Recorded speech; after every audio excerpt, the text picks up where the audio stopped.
Universal design is the design of products and environments to be usable by all people to the greatest extent possible without the need for adaptation or specialised design. So basically it's designing places and things to suit almost everyone, most of the time, in as much as you possibly can. The reason we're talking about universal design today is because the Waterloo estate and the area is going to be part of the big redevelopment project. Victoria's in a really lucky position of having someone in government called a universal design facilitator. And he has really been able to push the boundaries within government.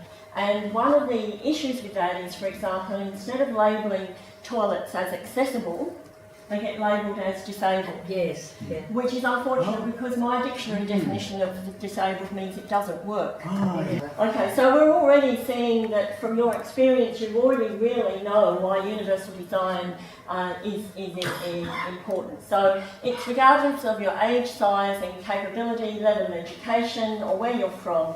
The key points is about inclusion. So it's all about minimum requirements. They're not thinking about who's going to use it.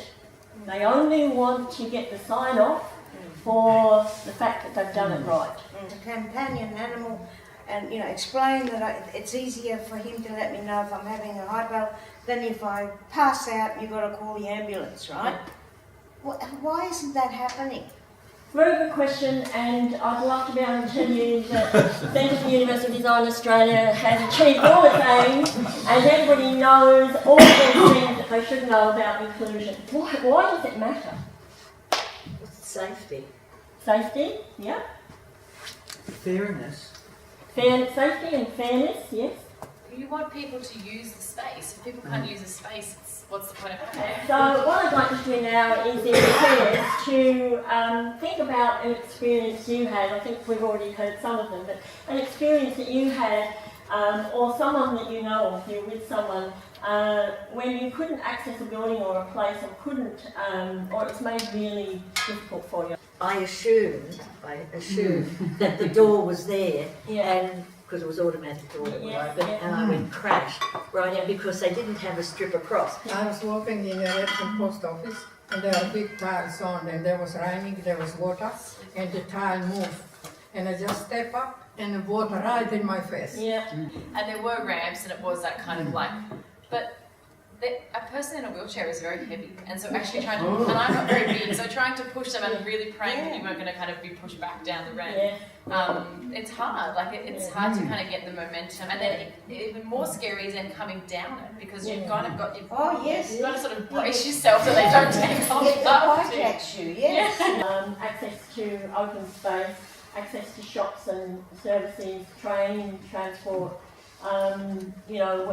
access to faith organisations, entertainment, leisure, places to exercise, and day and night use of precincts and open space. We haven't got that, and we haven't got that, and what about people who are blind, and what about this, and what about that? And they kept wanting to change this fly-through, and the woman kept saying, it's only conceptual, it's only conceptual, okay? Now, I've seen some conceptual things, and they try to put you off with the detail, right, and say, oh, I'll worry about the detail later. But I think if we're starting to realise now, you've actually got to start thinking about the detail right at the beginning, about people who are blind, who use a cane. Okay, have you heard the term shorelining? Yes. Okay, where they shoreline the building? Yes. Okay, can they shoreline that building? No, absolutely not. When to start thinking, what stage of the project should planners and designers start thinking about universal design? Okay, tell me. At the beginning. It is time for me to finish up, I think, and to say thank you to everyone for coming along and joining in, plenty of conversation, kept me on my toes, excellent. So thank you all very much.